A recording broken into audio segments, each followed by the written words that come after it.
Hello everyone. Good morning. Today I am again with a new topic, force, energy and work. तो ठीक है, अभी start करते हैं विथ फोर्स. तो व्हाट इज फोर्स? फोर्स क्या होता है?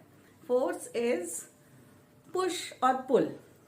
ठीक है, उसको फोर्स कहते हैं. किसी भी चीज को आप पुश कर रहे हो या खींच रहे हो उसको आप, तो आप फोर्स अप्लाई कर रहे हो उस पर, right? So that is force. किसी भी ऑब्जेक्ट को, मूविंग ऑब्जेक्ट, उसको आप रोकते हो फोर्स लगा के.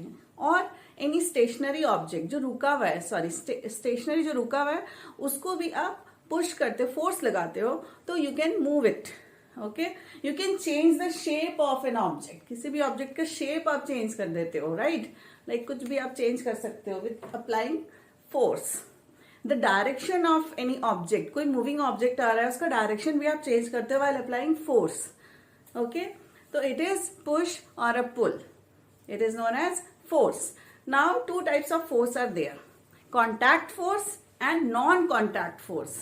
Example of contact force are friction force and elastic force, and more examples are also there, but we have to study these two force in contact force and non-contact force, gravitational pull and muscular force. That is, they both we will learn. Okay, so let's start with friction force. What is friction force?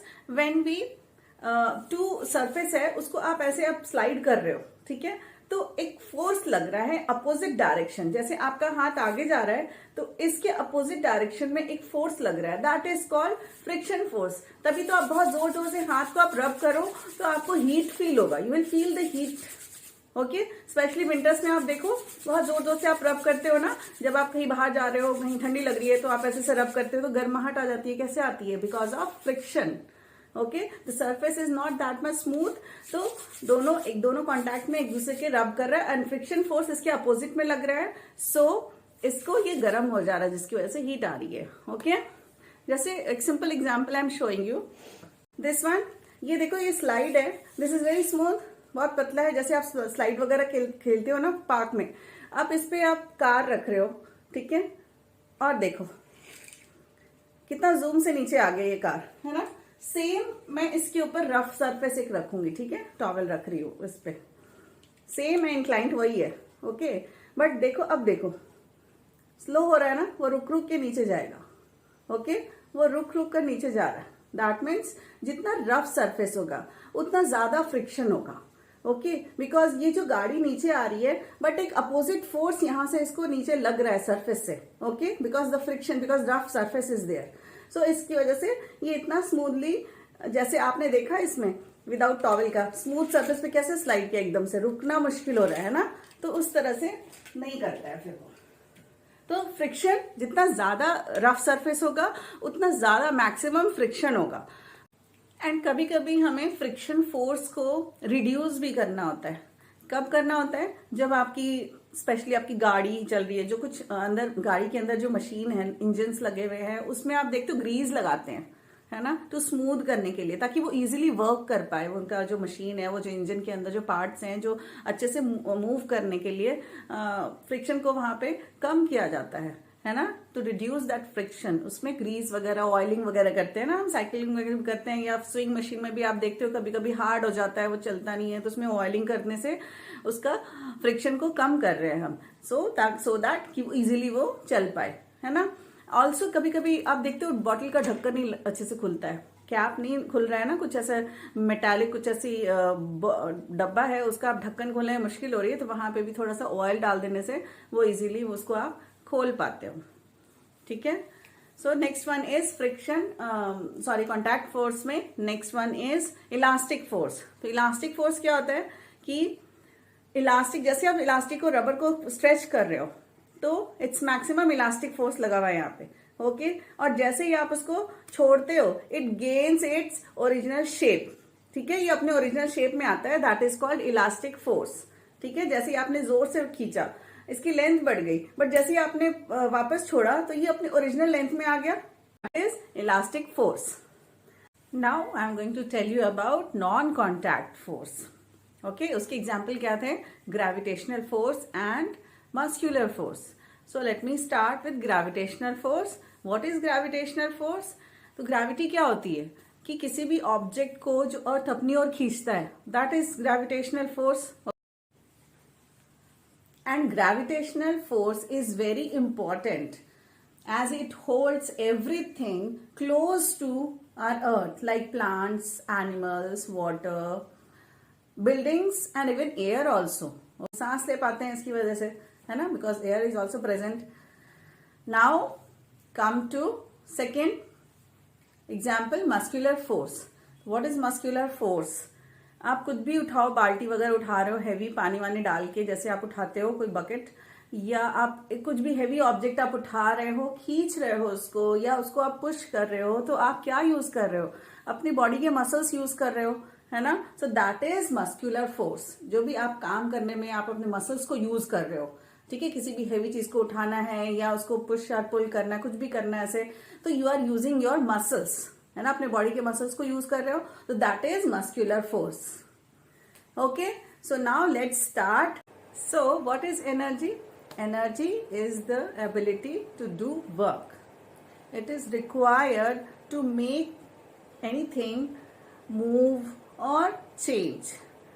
जैसे आप किसी field में, ground में आप चक्कर लगा रहे हो और थोड़ी देर के बाद यू फील कि अब मेरे से और नहीं दौड़ा जा रहा है, भागा जा रहा है, दैट मीन्स आपकी एनर्जी कम हो गई है. Now let's start forms of energy. To start with solar energy. Solar energy is used by plants. ठीक है, तो प्लांट्स के प्लांट्स को यूज करते हैं for the process of photosynthesis.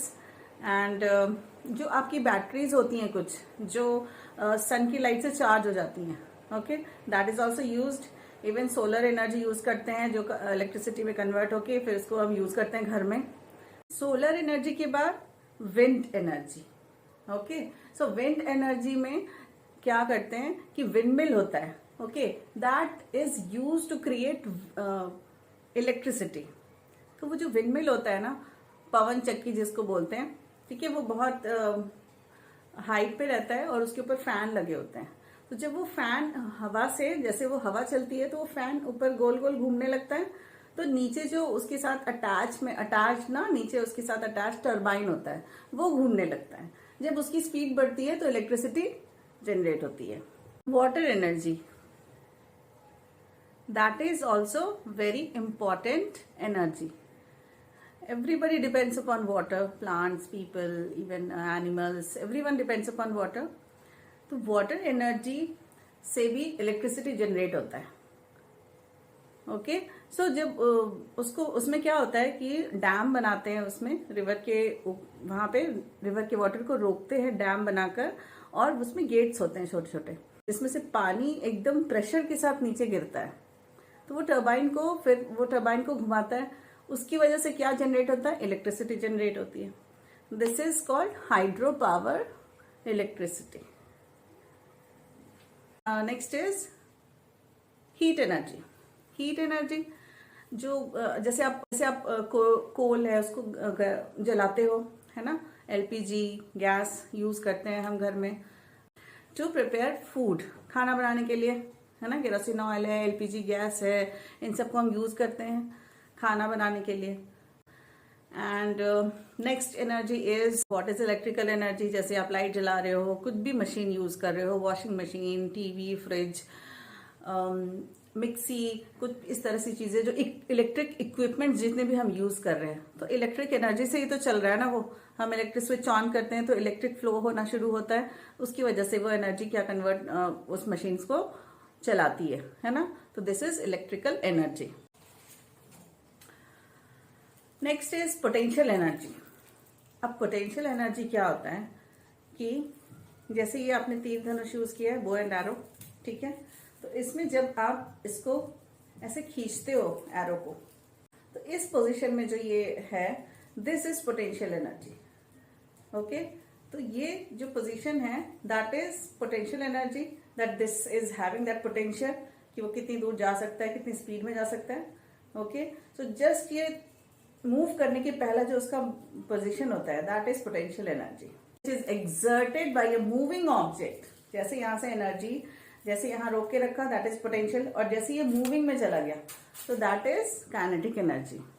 The energy is stored here, है ना, यहाँ पे अभी स्टोर्ड है ये एनर्जी, अभी आगे मूव नहीं कर रहा है ना, so it is stored here. So this point it is called stored energy, it is known as potential energy. One more example, pendulum. Okay, imagine it as a pendulum. Okay, जो आपकी घड़ी होती है ना घर में, जो वॉल क्लॉक है जिसमें होगी किसी किसी के पास, आप देखो वो टिक टॉक करती रहती है ना, लाइक दिस। तो दिस इज पेंडुलम। तो जब पेंडुलम ऐसे ऐसे मूव कर रहे हैं, जब पेंडुलम यहाँ पे है, मैक्सिमम पे है, okay, it is at its maximum point, और यहाँ पे जब वो है तो दैट मीन्स कौन सी एनर्जी है, पोटेंशियल एनर्जी है। Okay, because it is stored. Now come to kinetic energy. जैसे मैं इसको रिलीज करूंगी तो ये मूवमेंट में आएगा, that means it is kinetic energy. तो यहां पोटेंशियल एनर्जी है, ओके, मैक्सिमम, और मैक्सिमम काइनेटिक एनर्जी कहाँ होता है, बिल्कुल यहां पे होता है, मैक्सिमम काइनेटिक एनर्जी हियर।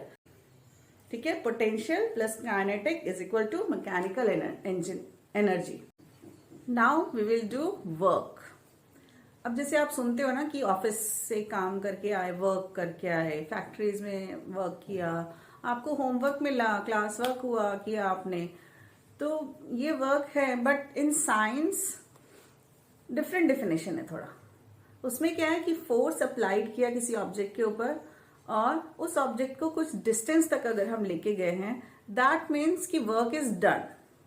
ठीक है, अगर हमने फोर्स अप्लाई किया और उसको कुछ डिस्टेंस तक कुछ लेके गए, हम उसको डिस्टेंस तक लेके गए, that means force is done, sorry work is done.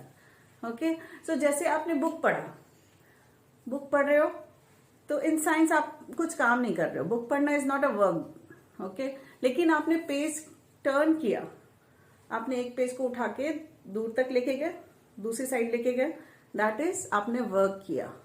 अगर आप किसी वॉल को बहुत तेज से पुश कर रहे हो, बहुत तेज से आप उस वॉल को पुश कर रहे हो, वॉल थोड़ी हिलेगा, है ना, आप फोर्स तो लगा रहे हो पर वो आगे तो नहीं जा रहा है, दैट मीन्स आपने कोई काम नहीं किया। ठीक है, तो काम वर्क क्या होता है, वर्क इज डन व्हेन आप किसी चीज को आप पुश कर रहे हो, फोर्स लगा रहे हो, और वो कुछ डिस्टेंस तक जा रहा है। Work done depend upon how distance moved. Okay, कितना डिस्टेंस मूव किया। जैसे हमने बोला कि एक केजी के बॉक्स को 1 मीटर तक मूव किया एक बच्चे ने, और दूसरे ने सेम 1 केजी के बॉक्स को 2 मीटर तक मूव किया, तो डिस्टेंस ज्यादा किया। Okay, so it depends upon distance also. 1 KG box को 1 मीटर तक लेके गया, दूसरे बच्चे ने 2 केजी बॉक्स को सेम 1 मीटर तक लेके गया। उसने ज्यादा वेट का बॉक्स को उसने फोर्स लगा के पुश किया, तो फोर्स अप्लाइड यहां पे हो गया। ठीक है, so this is all about force, energy and work. Thank you for watching my video. Don't forget to like, subscribe and comment in my channel. Thank you. Have a nice day. Bye bye.